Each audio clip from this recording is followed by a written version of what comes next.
અથવા કોંગ્રેસ ફરિયાદ કરશે? સરકાર તટસ્થ તપાસ કરવી જોઈએ. વડોદરામાં પણ પત્રિકા કોણે છપાવી એના મૂળ સુધી ભારતીય જનતા પાર્ટીની સરકારે જવાનો પ્રયાસ કર્યો હોત તો કમલમની કાર્યાલયેથી કકળાટનો સંદેશ ગુજરાતની જનતા સુધી પહોંચ્યો હોત.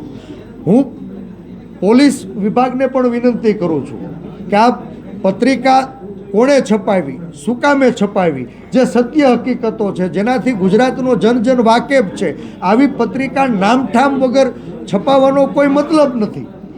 મને એવું લાગે છે કે મૂળ ભાજપના ભડકેલા પેજ પ્રમુખો પાસે નામઠામ વગરની પત્રિકાઓ વહેંચાવી અને ખોડલધામ યુવા સમિતિના કાર્યકરોને ફસાવવાનું કોઈએ ષડયંત્ર રચ્યું છે.